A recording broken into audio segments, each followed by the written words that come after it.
Episode 7 completely shook things up, and not in the way we expected. For the first time, we were pulled away from the rugged landscapes of Montana and dropped into the intense, emotional journeys of Alex and Tiana.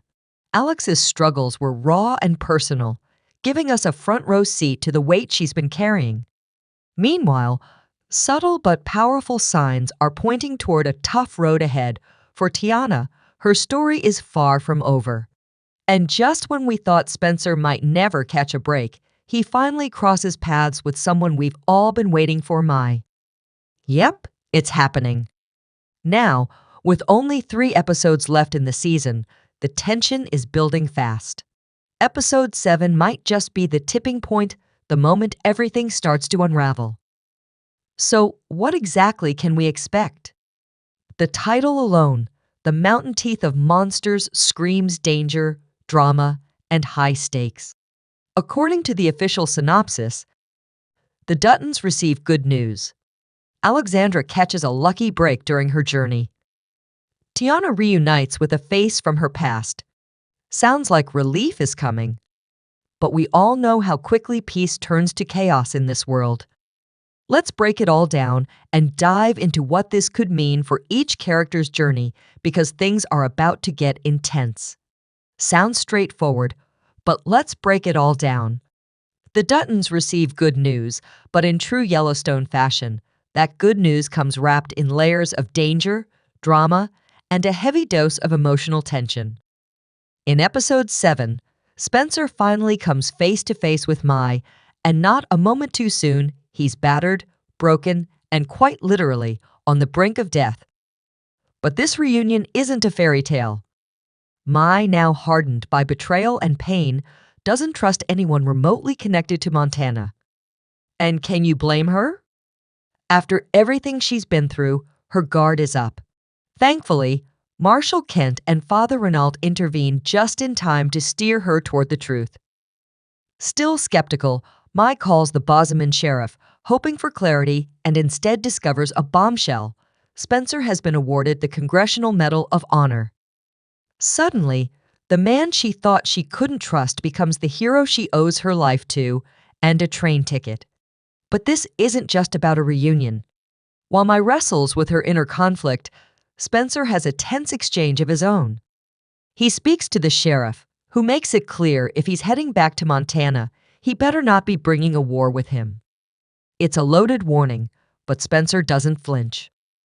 He delivers a simple, chilling message: "Tell Kara I'm coming home." And with that, he boards a train, bound for the heart of chaos.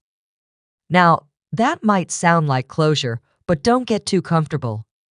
This is 1923, and if history has taught us anything, it's that no train ride is ever just a train ride. Will Spencer even make it back in one piece? That's still up in the air. Back in Montana, the tension is reaching its boiling point. The Duttons are hanging on by a thread, clinging to the hope that Spencer's return will somehow turn the tide. But let's be honest, yes, he's a decorated war hero, but can one man really stand between the ranch and the forces closing in? I have my doubts. In episode 7, we'll see Sheriff McDowell pay a visit to the Dutton ranch, informing Kara and Jacob that Spencer is on his way. Sounds like a relief, right? Not quite. This isn't a friendly check-in, it's a warning. In the Season 2 trailer, we already got a taste of the friction between McDowell and Jacob. McDowell's trying to stop a war before it starts, and he's made it clear to both Spencer and Jacob. But let's face it, in the brutal world of Yellowstone, peace is a fantasy. And in 1923, it's a battle cry waiting to be shattered. So buckle up. This episode is more than just a turning point. It's the calm before a storm we've all been bracing for. McDowell might try to keep things peaceful, but at the end of the day, I believe he'll side with the Duttons. He's been a loyal friend so far, and I don't see him switching sides. But what do you think? Let's talk about Spencer, because if there's one thing this man has proven, It's that the universe refuses to cut him any slack. After everything he's been through fighting in war, wrestling lions, surviving shipwrecks, and heartbreak, now he's finally on a train back to Montana. But honestly, do we really think it'll be that simple? Knowing 1923 and the Yellowstone universe as we do, nothing ever goes smoothly. So I have no doubt Spencer's journey will be met with new obstacles, some physical, others emotional. Maybe an accident on the tracks, maybe someone who recognizes him from the war, or maybe even federal agents still trailing his every move. This is a man marked by violence, by purpose, and now by destiny. The moment he boarded that train, he declared war not just on those threatening his family, but on fate itself. That said, I suspect his screen time might be a bit limited in episode 7. The creators are likely saving his explosive return for maximum impact, possibly in episode 8 or even the finale. But here's the big question. Will Spencer actually make it to Montana by the end of episode 7? Personally, I'm holding on to hope, but I'm not counting on it. And here's why. Remember what happened to Alex? Her train was canceled due to winter storms. That's a pretty big deal. If weather is that much of an obstacle for her, what's to say Spencer won't run into the same problem? And speaking of Alex catches a lucky break. Well, sort of. If surviving psychological trauma counts as a break, then sure. Because episode 7 puts her through the ringer. Alex's storyline in this episode is emotionally gutting. She's assaulted violently, stripped of her dignity and safety, then arrested for defending herself. If that wasn't enough, she's almost robbed by a woman she trusted during her travels. Then, just as she's finally pulling herself together, her only ticket out her train is canceled. Everything that could go wrong does go wrong. It's cruel. It's heartbreaking. And it's exactly why this moment matters so much, because through all of that suffering, something good finally happens. Enter Hillary and Paul, a British couple who, at first glance, seem like kind-hearted strangers just trying to help. Hillary immediately senses Alex's distress when she breaks down at the train station and offers an unexpected lifeline, a place to stay in Wanaka, a quiet suburb outside Chicago. It's peaceful. It's warm. It's safe, at least on the surface. And for Alex, who is pregnant, broke, traumatized, and completely alone, Wanaka might seem like a dream. Finally, a chance to rest, recover, and figure out her next move. But let's pause for a moment because we know better. This is Yellowstone. No good deed goes unpunished. No character is ever truly safe. And no stranger is ever without secrets. I'll admit I trust Hillary. She seems sincere, maybe even motherly. She's the one pushing to help Alex after all. But Paul, he's a different story. Something about him feels off. There's a quiet intensity, a watching presence that makes me uneasy. What if he's not just a concerned husband? What if there's more to his offer than just kindness? Here's a thought. What if Paul is connected to Donald Whitfield? We've already seen how deep Whitfield's reach is. The man is rich, manipulative, and hell-bent on erasing the Duttons from the map. What if Paul is part of his network, or even working directly with Alex's parents to track her down? Think about it. She ran away from her powerful family to be with Spencer. If anyone had a reason to locate her and pull her back into the aristocratic nightmare she escaped from, it would be her parents. Maybe Paul's offer to help isn't just hospitality, it's a setup. Or maybe, just maybe, he will help her, but it'll come at a price. Alex's storyline feels like it's walking a tightrope between hope and danger. Her lucky break could very easily be the beginning of another trap. And if she does stay with Hillary and Paul, I don't think it'll be long before she realizes that even comfort comes with strings attached. So here we are, Spencer on a train headed for a war zone, Alex possibly stepping into one of her own, and both stories inching closer to a collision that could decide the fate of the entire Dutton legacy. We're not just watching journeys anymore, we're watching destinies unfold. I have a feeling that at some point, Alex will have to escape Wanaka. What do you think? Tiana and the face from her past, a phrase that sounds almost comforting until you remember what kind of world we're living in. In 1923, nothing comes without a price, especially for Tiana Rainwater, who has already endured more pain and injustice than most characters in the Yellowstone universe.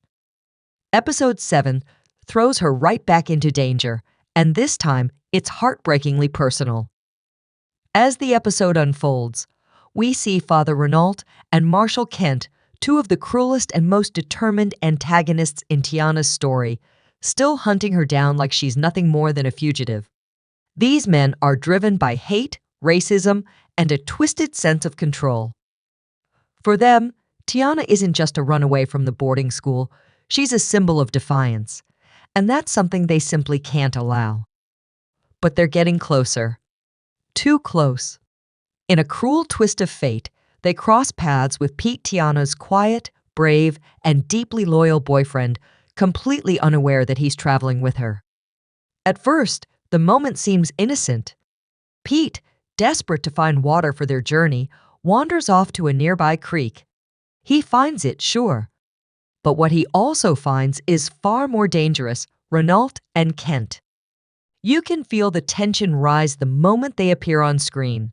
It's the kind of slow-building dread that 1923 does so well, because we already know how these men operate. They've abused, tortured, and murdered Indigenous children without a shred of remorse. If they discover who Pete is or who he's with, we already know how this will end.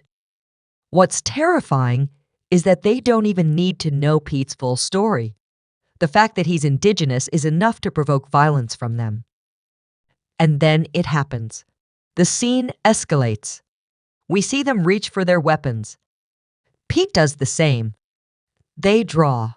They fire. The screen cuts to black. 2 gunshots ring out in the darkness, echoing louder than any line of dialogue could. And just like that, we're left hanging, breathless. Who survived? Who died? The show doesn't tell us. Not yet. But if you know Taylor Sheridan's storytelling, then you know no one is safe. He has a habit of building up love interests just enough to rip them away from us. We saw it with Elsa in 1883. We've seen it throughout Yellowstone. So as much as I want to believe Pete made it out alive, I'm bracing for heartbreak. And frankly, it wouldn't surprise me if Tiana is forced to bury the one person who ever made her feel seen, valued, and loved. Speaking of Elsa, there's a haunting parallel here that deserves more attention. Tiana's journey is starting to mirror Elsa Dutton's in a way that feels intentional, maybe even symbolic. Both young women set out on what they thought would be a journey of liberation. Both fell in love on the road during moments of chaos and uncertainty. Both shared fleeting moments of peace before being thrown back into turmoil. But while Elsa's pain ended in death, Tiana seems to be just beginning. And here's something even more compelling: Elsa wasn't pregnant, but Tiana might be. We don't know for certain, and the show hasn't confirmed it, but there are clues. Rewatch her father's emotional speech in episode 7. He tells her that their bloodline is one of the last standing, that they are the future of their people, that they must survive no matter the cost. It's the kind of statement that feels prophetic. That kind of pressure, that kind of legacy, it's not something a father says lightly. Could this be Sheridan's way of telling us that Tiana isn't just fighting for herself anymore, but for something greater? A future child? The next generation? If Pete dies, and Tiana is indeed pregnant, it would echo the kind of cyclical, painful rebirth that the Dutton universe thrives on. New life born from tragedy, hope carved out of heartbreak. The fight to preserve a legacy, no matter how much suffering it demands. And let's not forget, Tiana is a warrior. She's survived everything that's been thrown her way. Unlike Elsa, her story isn't about surrendering to fate, it's about defying it, even if she has to walk through fire to do it. So where does this leave us? With 2 gunshots and a million unanswered questions. With the painful possibility that love, once again, has been sacrificed. With a young woman who may be forced to bury her heart and rise again, fiercer than ever. Because in 1923, survival isn't just about staying alive. It's about protecting your blood, your land, your name. And for Tiana, it's about writing a future no one can erase, even if that future comes soaked in grief. Since we know the rainwaters will survive into modern times, doesn't that suggest Tiana has to be pregnant?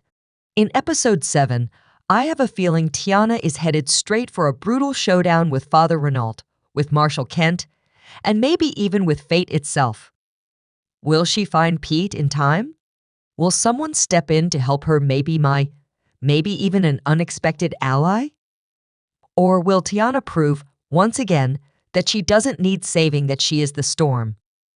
Whatever happens, one thing's for sure, it's going to be intense. Now I want to hear from you. What are your theories? Who do you think will survive this episode, and who might we lose?